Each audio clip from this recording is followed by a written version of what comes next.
Making headlines today, one old comrade is pulled out of retirement, one former comrade is pushed into complete retirement, and an altogether younger comrade is appointed national prosecutor. We'll be back, comrades, right after this.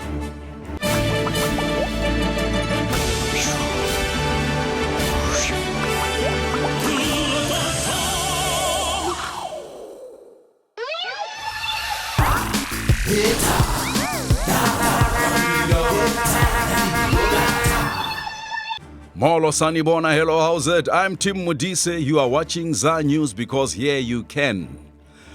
Veteran politician Mac Maharaj has been appointed as special envoy in a delegation to Zimbabwe, aimed at restoring the unity government there. This takes away from former President Thabo Mbeki the only job he actually had left.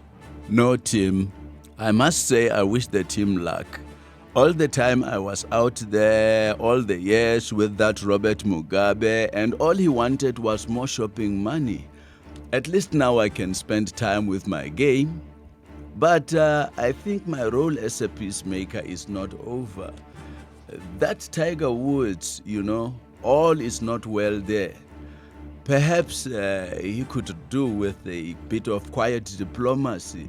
And maybe Mrs. Woods can help me with my swing and so on. The Copenhagen summit is not far away, and world leaders are under pressure to come up with revolutionary plans to prevent the catastrophic effects of global warming. Me, I am Professor Julius Malema, and I know how to stop the warming. Mr. Professor Malema, what measures are you proposing? We must nationalize, team. We cannot allow the former colonialist masters to make us sweat and sweat in the heat. But how will nationalizing the mines help the fight against global warming? You don't get it, team. You don't get it at all. No, not the mines. We must nationalize the sun. We must build a rocket and it will be our turn. We colonize the sun and we land at night because otherwise it is too hot. Government has agreed to provide 1.5 billion rands for the cash-strapped SABC. Communications Minister General Siphiwe Nyanda said the money will be used to realign the SABC with the needs of a developmental state. Veteran newsreader Mahindra Raghunath tells us more about these needs.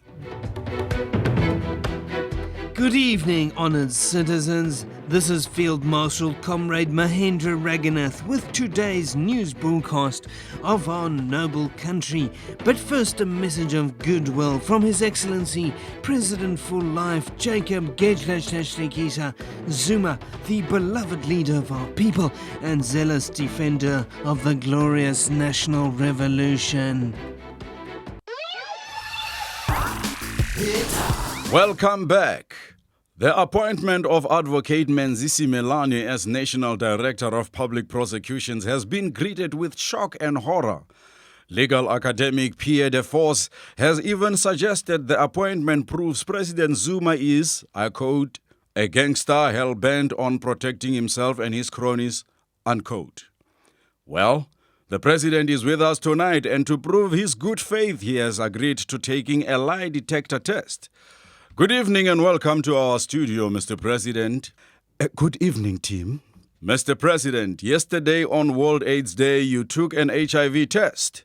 And today, you'll take a lie detector test. But for this one, you have agreed to make the results public. Is that right, Mr. President? That's correct, Tim. That is quite admirable, Mr. President. Wait, Tim. Before we start, Tim, let me just say this. I don't need protection. Let us start then, if you will. Commentators say that Menzisi Melane was openly deployed as a cadre of the ruling ANC and say this makes him unfit for the job. Is this true, Mr. President? No, Tim. This is not true. So it's not true? No, Tim. It's not true. Okay. It is precisely because he is a cadre of the ANC that he's totally fit for the job. Do you see the point that I'm making here, Tim? I think so, yes. But, President, would you let Mr. Simelane act in full independence and refrain from any intervention? Yes, Tim, I will.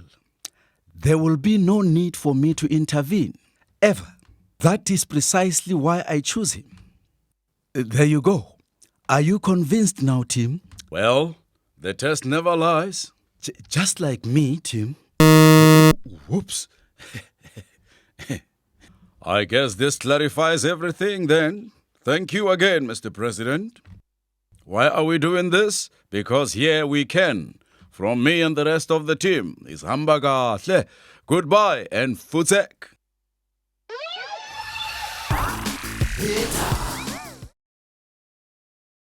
Oh my gosh, there are so many of these Hollywood films coming out about you these days, Dada.